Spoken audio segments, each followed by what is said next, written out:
Hello. Welcome to the final episode of season 2 of Bear in Mind Does Double Bill Film Club, the podcast powered by Bovril. Yep. And today we are looking at Oscars, and particularly Best Picture winners. Yep. For the last episode, we'd go out with a celebratory bang, and in Western cinema at least, what's more celebratory than a giant golden man? Yep. Although I did I did toy with the idea of going against the rules and picking some BAFTA winners instead. But then that could be a future episode. So I thought, no, let's.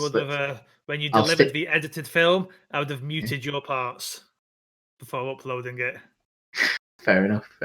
Although obviously a lot of the time the BAFTAs and the American Academy pick the same winner. Sometimes they don't.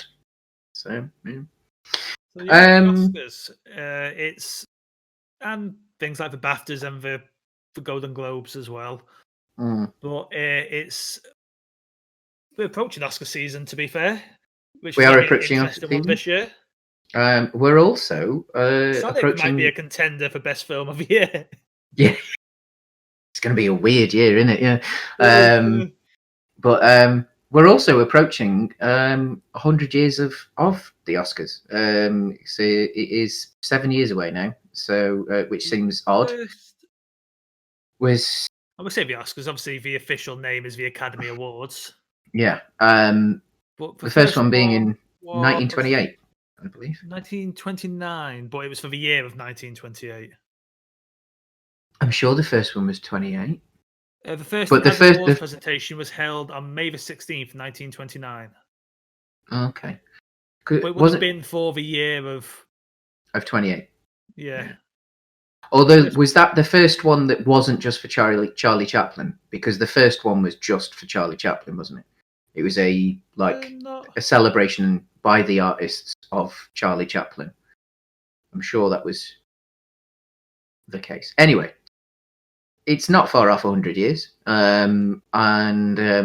This year will be a very interesting lineup.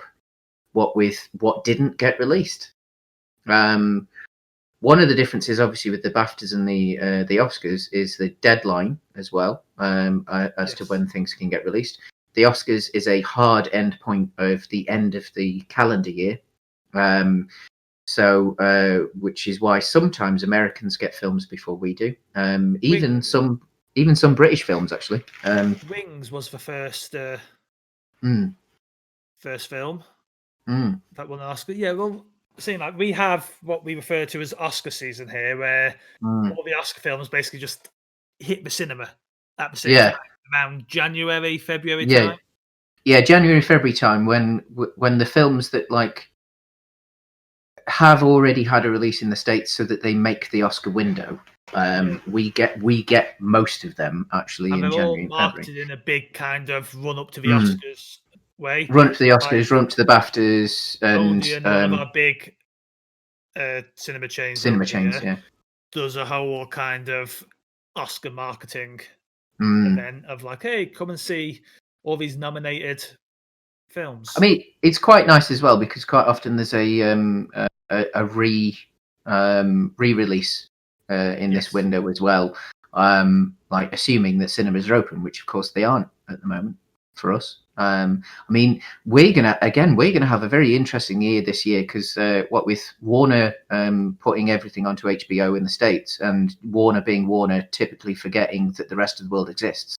About 2 weeks later, Wonder Woman came out for rental over here, so I'm going to assume it's going to follow a similar pattern.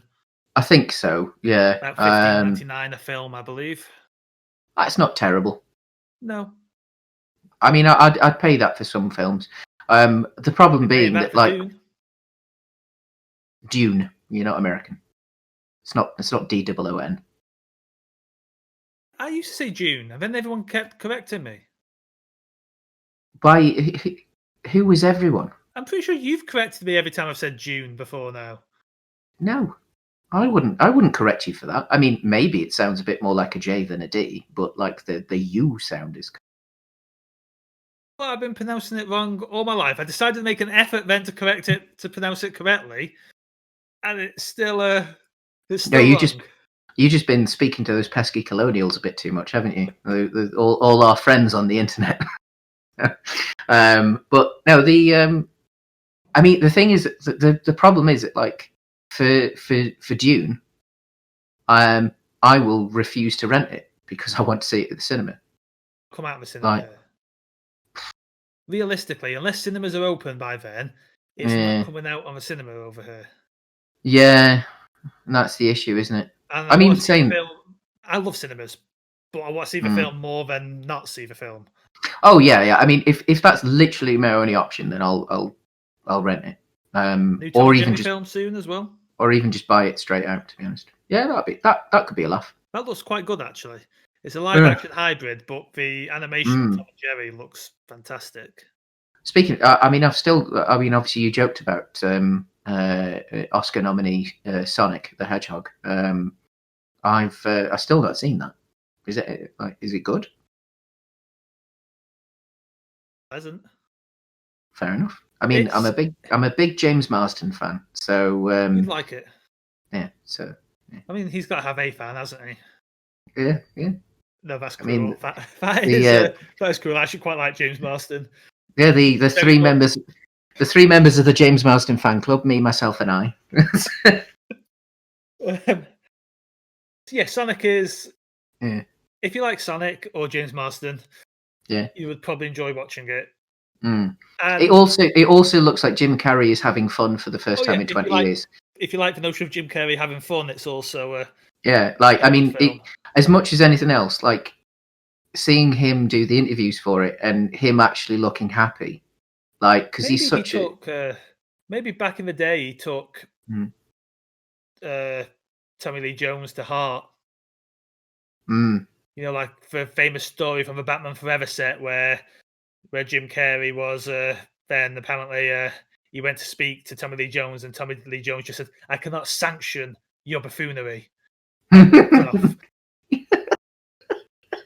Which is the most Tommy Lee Jones thing you can imagine, right? Yeah, it is. So the Oscars, like culturally, as we discussed in the previous episode, the 20th century saw probably more cultural shift than probably any century, especially worldwide, that had come before. And the Oscars probably no small part of that, as it's the celebratory focus, at least, of Western cinema, and has been now for, as we just said, knocking on 100 years. And in that time, it's done some good things, some bad things, some excellent things, and some not so excellent things. Obviously, in recent times, it's been criticised for its lack of inclusion of ethnic minority films, etc. It's it could do better than it's doing. It can do better than it's doing. But at the same time, it's also been the thing that's bucked the trend. Say, if you think of it as an American thing as opposed to a strictly Western cinema thing. As far as equal rights goes, the first black winner and first black nominee even came for Gone with the Wind, which was a film from 1939. Things like that are few and far. They are few and far between, but I mean the fact that they did that 20 years before the civil rights movement in the States is something that is quite significant. And yeah, it didn't happen again for quite some time. I think Sidney Poitier was the next person to get a nomination. But even so, I mean, it's something that I think it's interesting to study as well, to actually look back and think, and like, you know, the little things like that, where sometimes it is ahead of the curve, and then why did it stop being ahead of the curve? Like what scared them? was it something political? Was it a backlash from the general public? It's very interesting. Imagine America being, well, it's not just America. There's problems. We're not. There's problems. I mean, we're hardly. It's easy to point at America and kind of go, "Oh, look how problematic America is," but I think like everything else, though, America just does it bigger and better than everyone else, don't they? Like we do it quieter and slightly more insidiously. We're happy, like with the Olympics, we're happy with second place. Whereas America has to be number one, and I think but yeah, so fascinating, absolutely fascinating. Because I mean, I made an argument when we were in university studying film that Hollywood isn't American cinema. That Hollywood, for me, is closer to what I'd consider as a United Nations of cinema. Yes, it is sat in America physically, to the geography of it, but then saying that the main United Nations building is in New York. No, I don't think you're right with that. It's very much American cinema. I think it has its waves, but I think it also, like, when you look at the amount of foreign talent that does then get involved with it, to think it's not America being in England because predominantly our cinema is Hollywood cinema. But then at the same time, and it's also a cinema of our natural language, and it's also. But then the counter argument to that again, like, is that the amount of Hollywood cinema that's actually made in the UK now as well. I mean, historically, a lot of it had. I know it is a tax break, but there are very was killed and merged into Hollywood potentially. But it's still, Hollywood is still very much American. It is how the world views America. It is how. Yeah, I think that's where you've probably hit the nail on the head. I think that, like, Hollywood is the ultimate expression of the American dream. It's the lens in which we view America, and it's only really in the times of social media and the internet and like, say, especially in the Trump era, that we've actually taken a peek through a different lens, through a different window, finally into a truer America than maybe what Hollywood gives. Anyway, Hollywood, the propaganda arm of the United States of America. Correct. Yeah. The Oscars. The Oscars. I'm going back in time for my first choice. Yeah. All the way back to the year 1934. Crikey, that is going far back, isn't it? To a pre-code romantic comedy. Ooh. Starring Clark Gable. Yep. And Claudette Colbert, sorry. It Happened One Night. It is a kind of a screwball comedy, which was popular at the time. It's sometimes fascinating going back and looking at romance films from this era and how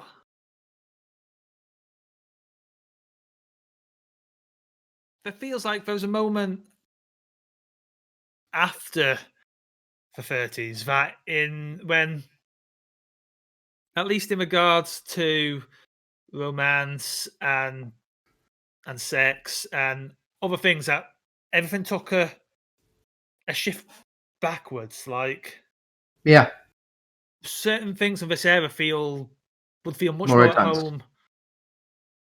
Maybe not today, but I was even watching I watched an episode of the Dick Van Dyke Show the other day as well. And that also, like, I thought, oh, this is like a really early sitcom, and some of the jokes it was making was like, not what I was expecting. Yeah. Like, It Happened One Night is about a spoiled heiress who wants to elope with a pilot, but her husband thinks her dad thinks all he's after is her money.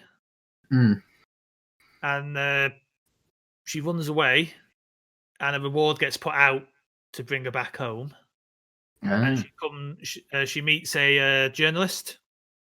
Yeah. And they end up kind of going on some hijinks together. And there's we were talking about how Hollywood is how we view America.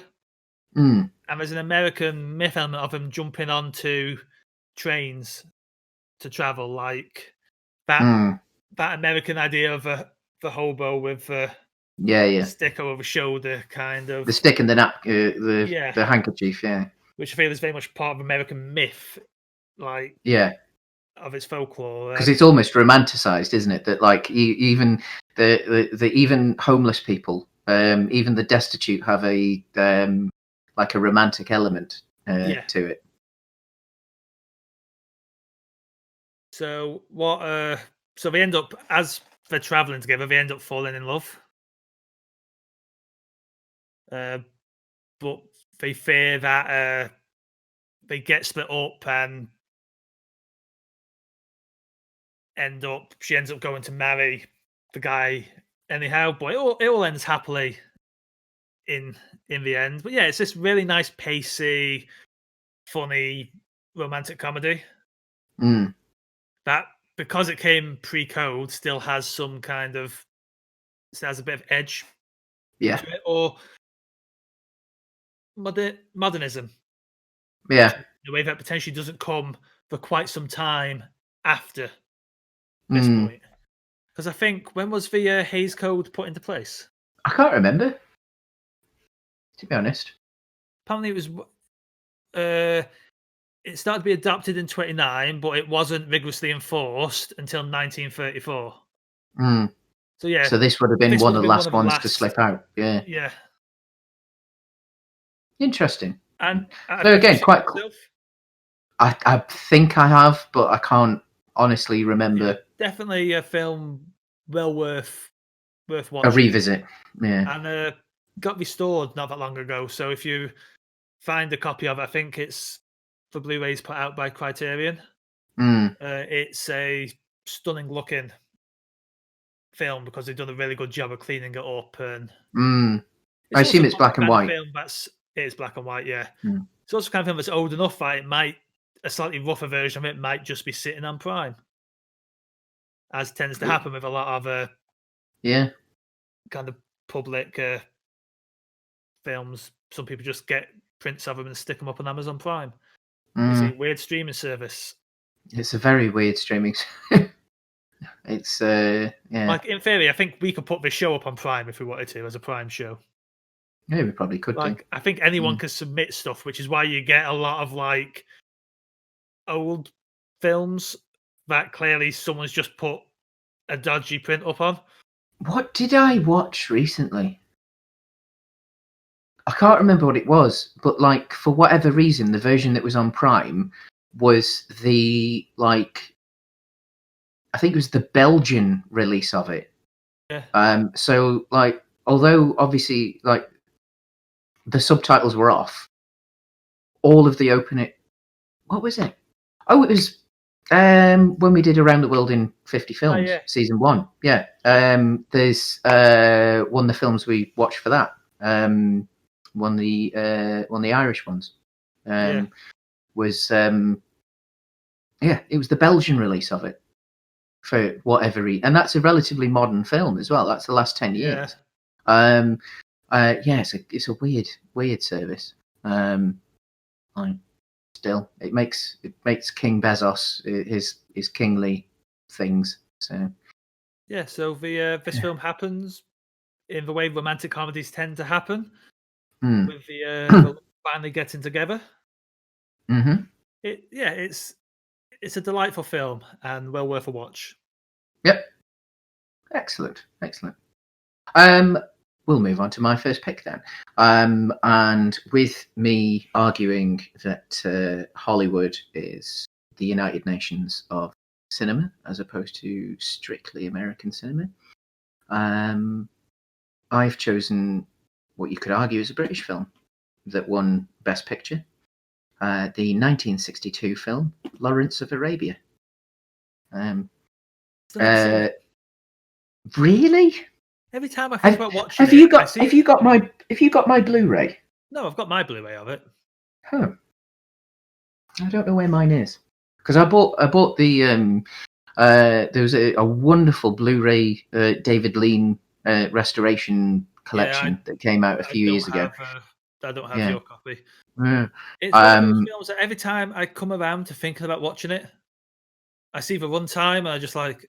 I mean, it's a slog, and and for modern habits of, even when you're enjoying a film, you can't help but pick up that horrible little box and scroll through Twitter. Like as he's doing right now. Yeah. It would be a slog, but it's a very worthwhile slog. It also, especially with the Blu-ray version, and also there was a really, really good DVD version as well. It has the intermission put back in, so it does have a proper rest point for you, where David Lean wanted the rest point to be. So it's not like you're going to be kind of stopping the film where it doesn't make sense to stop. It's just one of those things where the scale is intimidating.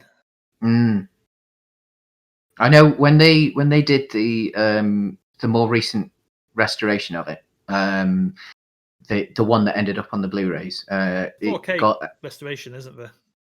There is because it got released. Well, it was a 70mm. There was a 70mm print doing the rounds, and so it got two runs at the cinema. You went to see it, didn't you?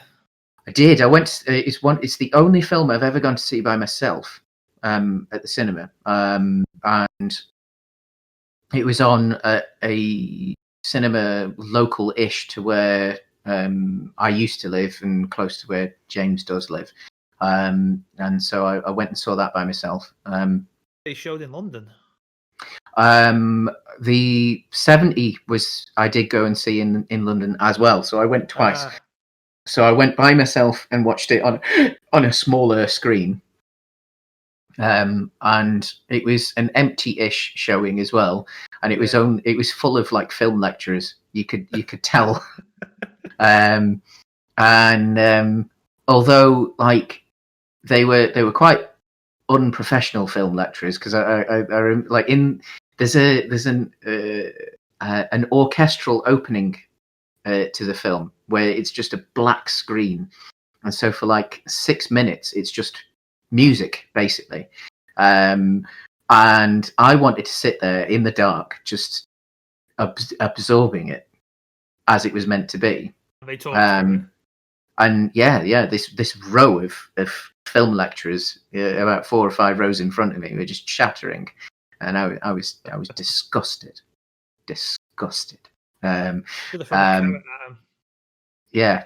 Some sort of cinema snack, maybe a Shandaban from a previous episode, so. But then I got the opportunity to go and see it in London on the Empire One screen, which is one of the larger non-IMAX screens in the world, which I'm not entirely sure that screen even exists anymore, or at least the auditorium. I think it's been refit, but it's a massive screen, because it's at least when I went, it still had the old school theatre stroke cinema seating, so slightly tighter, not like there's no cup holders or anything like that, no real luxury, but there's like 1,300 seats in there, so it's capacity wise massive, absolutely massive. I think capacity wise it is the largest screen in the country. The Empire One screen, is it the I went to I was in London late 20. Wouldn't be last year. It'd been late 2019. As you know, that's the last time people could really travel anywhere. Yeah. And I was like, I'm able to watch. Or should have really travelled on the Odeon in Leicester Square, where premieres happen. Yeah. they recently redone up their Dolby screen.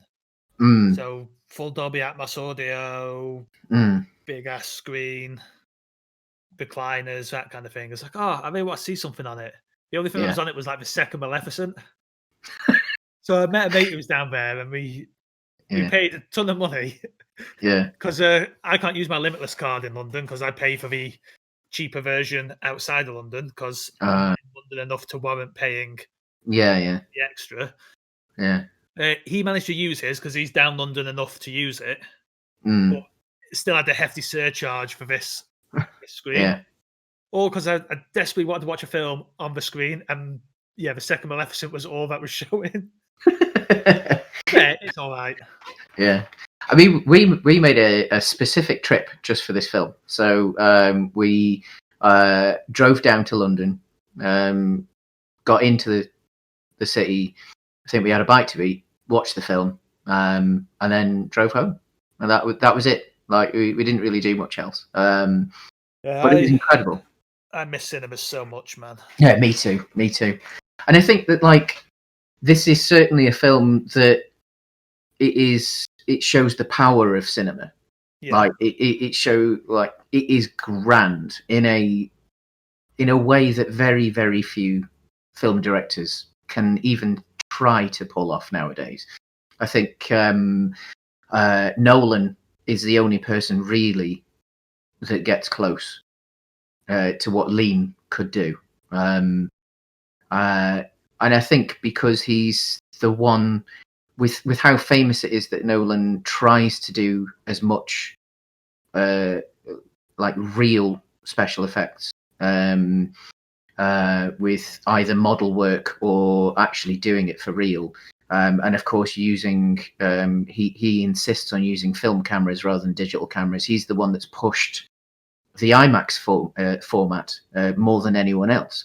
And I think that's what David Lean did as well. David Lean really, really, really pushed cinema, not just film, but cinema as a whole. And you watch this film, and I mean, we've talked about how, like, obviously your choice, how advanced that was, or as ahead of its curve, you'd say. And when we talked about silent films a couple of episodes back, we were quite surprised how the Harold Lloyd film that we both picked actually really, if you wrote some dialogue for it, like you could make that into a rom-com now, and it would be exactly the same film. David Lean and this film in particular really, really, really was so far ahead of everyone else. And I remember seeing, I think I read an interview with Spielberg once or something like that. And he said that he still watches this film before he starts shooting any film he makes. Makes sure he sits down and watches this because he knows that it's the target he can't necessarily hit, but it's the one that he wants to try and shoot for, because it is a masterclass. It is as close to a perfect film as you're going to get. Yeah, it's a slog. It's not an easy watch, especially if it isn't necessarily your taste. But if you can get through it, it is. Yeah, it's as close to perfect as possible. Yeah, sure, there's a few elements of maybe nowadays, if it was remade, they'd cast more appropriately with actors who actually had that natural skin color, as opposed to taking white actors and painting them up a touch. But it's like technically, it's almost flawless. Incredible film, absolutely incredible film.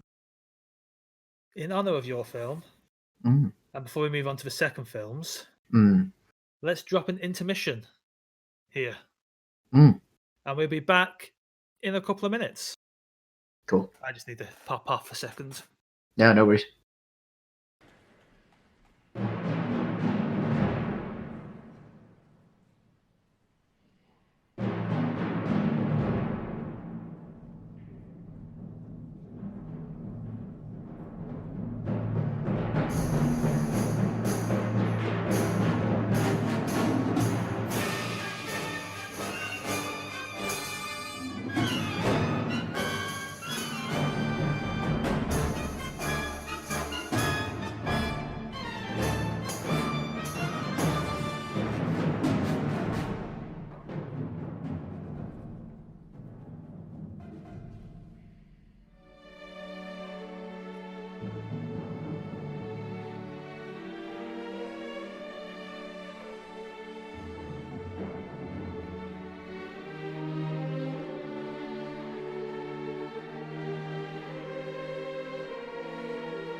So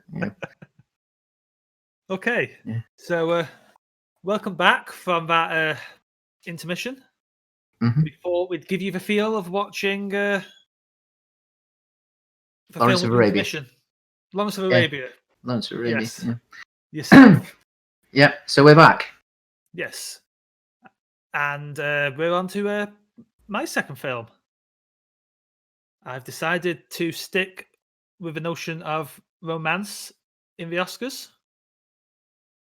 And I have gone for The Shape of Water. Ooh, now I very nearly picked this. It is a Del Toro film from 2017.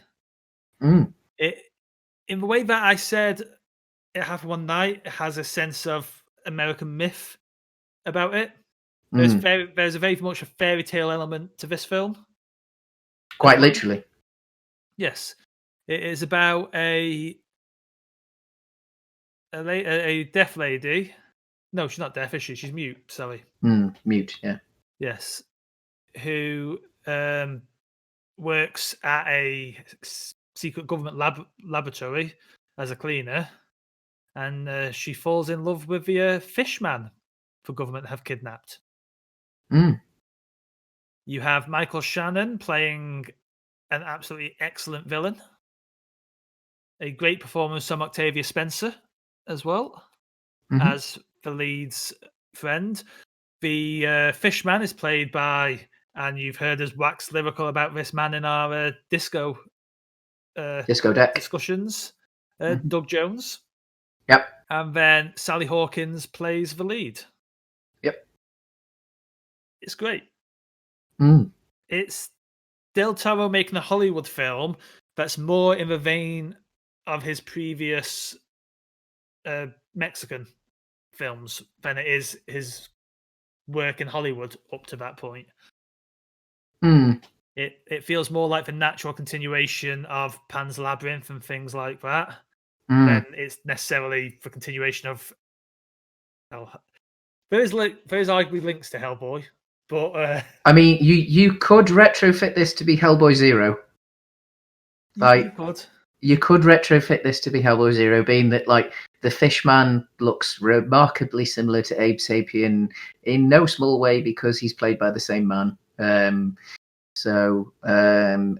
obviously with the advancement of prosthetics as well, since Del Toro made the first two Hellboy films,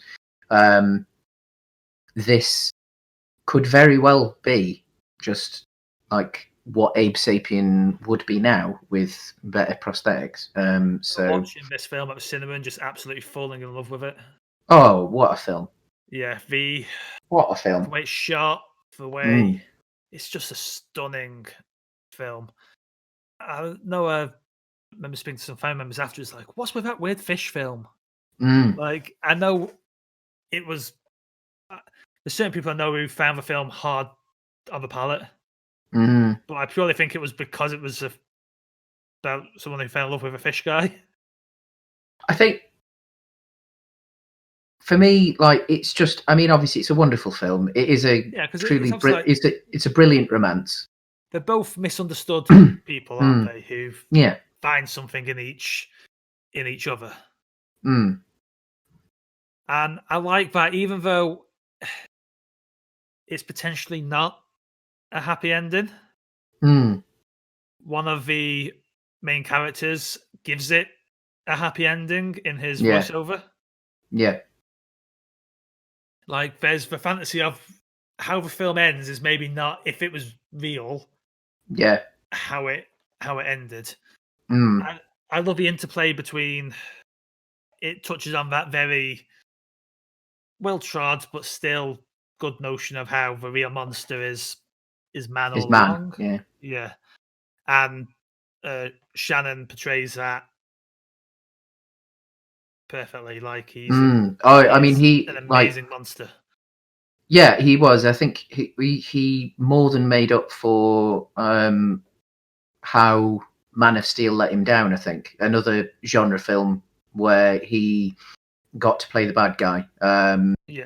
But then I say let him down. I don't think he'd be the fairly well-known presence he is now without Man of Steel at the same time.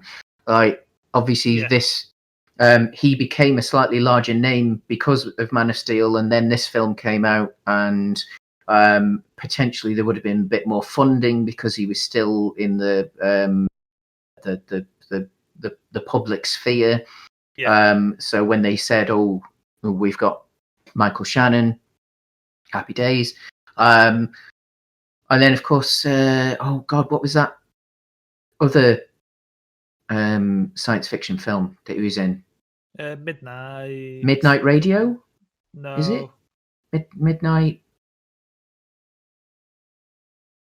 Where he played a very flawed father figure of another Superboy type of character. But yeah, that was absolutely stunning. Midnight Special, that was it, yeah.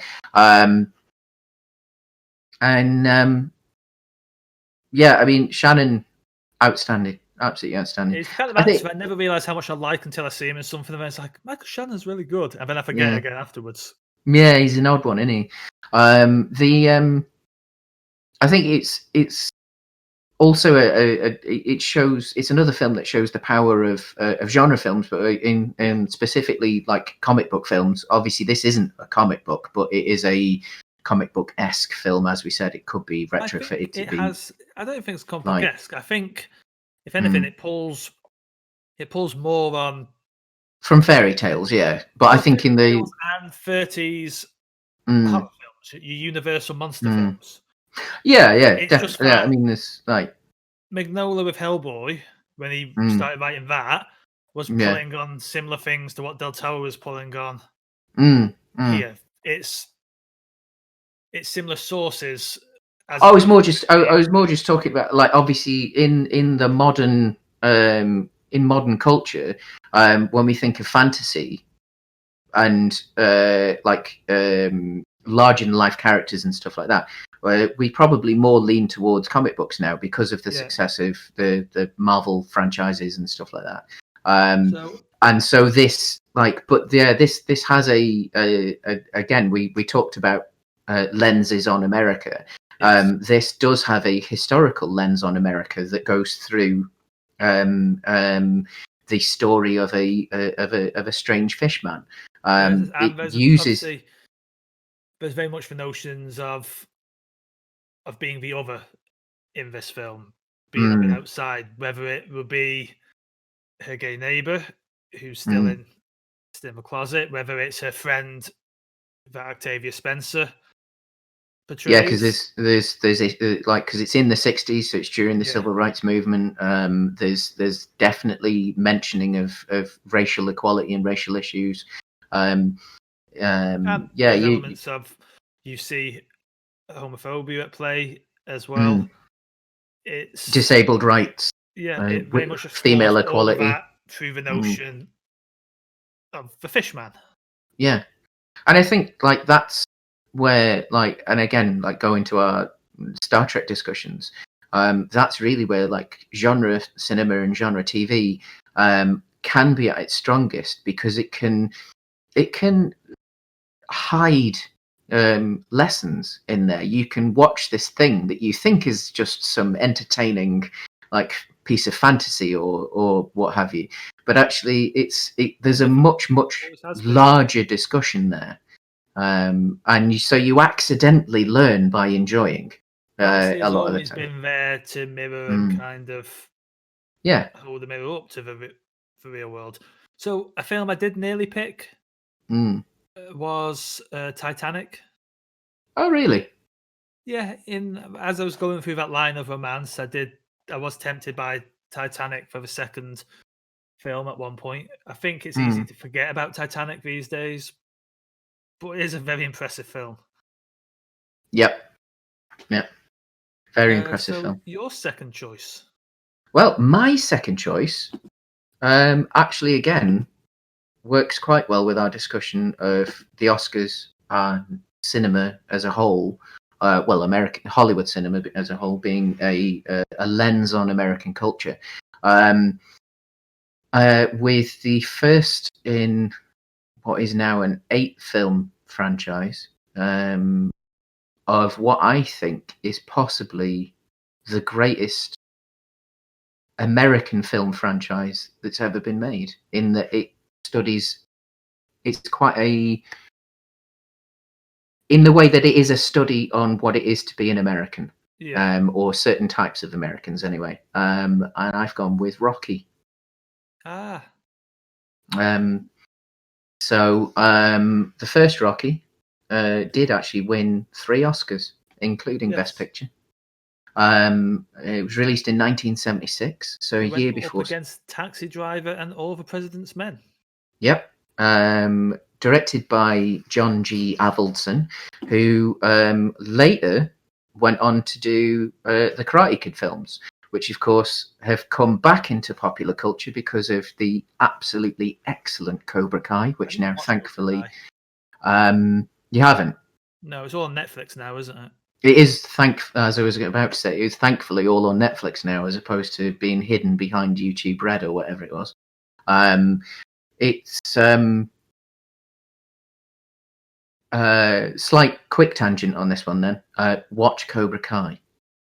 If you haven't watched the Karate Kid films in a while, watch the Karate Kid films first, and then watch. Yeah, why not? At least the Miyagi ones. So you could throw in the next Karate Kid as well. Yeah. You could even put the cartoon series in there. I don't know if that's canon anymore. Cartoon series. I did see someone on the internet question whether the cartoon series is canon anymore. But the Rocky. It thoroughly deserved that Oscar. Even though it's 3 Oscars, to be honest. Because as much as, like, say, the sequels, the 4th one in particular, get a little bit carried away and become the sports film that we think of it being a sports film. Rocky 1 is not a sports film. Rocky 1 is a tale of humanity, again, through the guise of sport. So you see the grim reality of an America in the 70s where there'd been an economic crash, where like, say, it was in the period where Japanese car companies were beginning to outsell American car companies. So America as a whole, like as a culture, as an economy, was having a rethink about what it was. It was in a state of flux. It was in a period of misidentity. And even American cinema at the time had a period of misidentity, which obviously changed the year after this came out, when Star Wars came. And with Rocky, obviously, famously the Italian stallion. What do you usually think of when you think of Italians in American cinema? Generally gangster films. Exactly. And this is arguably a gangster film. Rocky is an enforcer for the local mobster, but the local mobster is nowhere near as big or as glamorous or as powerful as the likes of The Godfather and other things of that ilk. Again, it's in a period where maybe even the mobsters in this particular city, this is Philadelphia, that even the mobsters actually aren't anywhere near as successful as they used to be. So he's Rocky is an enforcer, a thug for an almost nobody mobster in a way. So, and you don't that Rocky's Italian, but what's one of the other thing that you often would see as a stereotype of American Italians, at least, is family. A notion of family. You never see Rocky's family. You don't see his parents. He doesn't even mention his parents. Like, there is a lack of identity there that Rocky has, that I think actually is he then represents the lack of identity for, I suppose, in particular, white America and working class white America at the time. A lot of them, obviously, having found themselves out of work. He himself finds himself out of work, and so this is him trying to find his identity again, become a winner again, become the person he knows he can be, in the same way that America was trying to be a winner again. Yeah. And actually, when you watch the Rocky franchise as a whole, it tells a wonderful story, because when it gets to the Creed stories, so the two, so essentially film 7 and film 8 in the Rocky franchise, excuse me, Creed 1 and Creed 2, it does for Black Americans. It asks a similar question to what the original Rocky was asking of working class white Americans in 1976. And as such, as I said at the beginning of this, I think it is the greatest franchise of American film history, because it does discuss Americana as much as, say, in the third and fourth films, where Rocky's become cocky in the third one, and therefore he loses to Clubber Lang in the opening fight. That's the danger of Americana. In the fourth one, as glitzy and shiny and as and everything as it is, and it's all about consumerism, that is also a danger of Americana. In Which is the one that fights a robot in. He doesn't fight it. He gives it as a gift in the fourth one. Again, consumerism, the glitz and the glamour, and it's where he fights the big Russian played by a not Russian. So, and then you've got the fifth and the sixth one, which deals with health issues and America's healthcare system. Where he's got brain damage in the fifth one, so he has to train someone else to fight. So it's not about him. And in the sixth one, it's an old man struggling to. Similar discussion to what we had with the Kirk films in our Bears Go Boldly series. An old man trying to find his way in a new world. So yeah, it's incredible film that's actually led to a franchise that I don't think anyone ever saw being what it is, and I think there will be books written on it in the future about how it is one of the most culturally relevant and important film franchises I think ever made. On that note, we've given you two double bills filled with Oscar gold. Recommend watching both of those if you get a chance. I might, having not seen either film, I might have to partake in Matt's double bill myself. Well, I think we have potentially planned on doing a short series on the Rocky films, so yes. Maybe you can save viewing the Rocky ones for when we do that in a future season. So as we hope you've enjoyed this second season of Double Bill Film Club. We hope you found some films that might become new favourites. Yep. And as is tradition, we shall give you a cinema snack to end the season on. Yeah. So, as we mentioned earlier, cinemas in the UK very much have an Oscar season. A period of time when all the Oscar films get shown.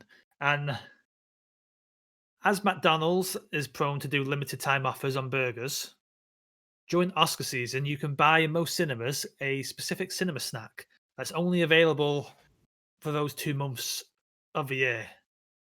It's such a popular snack that even when we talk about films in Britain and we think there's a film deserving of of winning an Oscar or something like that, we'll say, "Oh, that film, that's a golden carrot."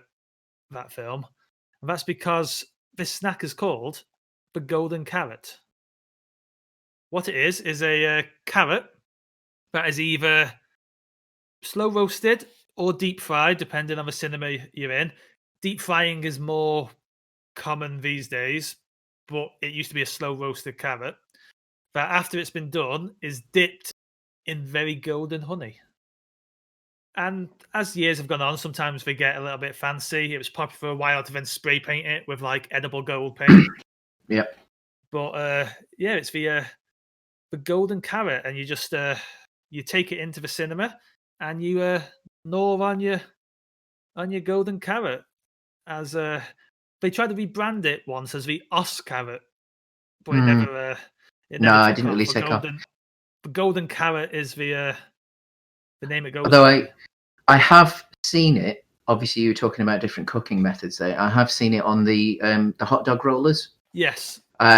So because I think in certain UK cinema chains, they've taken the traditional January, February golden carrot. It isn't golden anymore. They put like a nice kind of Marmite glaze on it, so it's a bit more savoury, and it's the vegan option for the hot dogs in a lot of UK cinema chains now. So you might see a carrot that's got a bit of yeast extract on it. With that harkens back to, it's not really a done thing anymore, but once upon a time you'd get your golden carrot and you'd eat it with a cup of Bovril and dip the carrot into the Bovril. For those who don't know what Bovril is, it's a beef tea.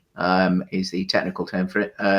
So it's a jar of very thick, sticky black substance that it's essentially it's essence of cow that you add to hot water and you drink it as a delicious hot drink. And in at least on the larger jars, it does say on the back that there's 1.5 cows in each jar of Bovril. And as we can't go to cinemas at the moment, yeah, might have to make a few golden carrots at home ourselves. Yeah, maybe we'll drink it with a lovely cup of essence of cow. Yeah, that's your final cinema snack for season 2.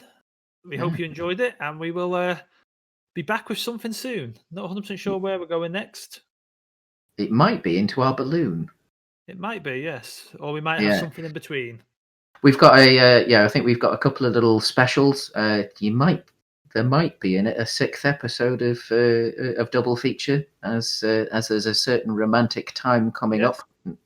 But other than that, I think it might be a travel on our balloon soon. I think we might have we haven't fully discussed it yet, but we might have a week break between things as well. And of course, Disco Deck returns with Lower Decks. With Lower Decks. So we'll see you around. See you around.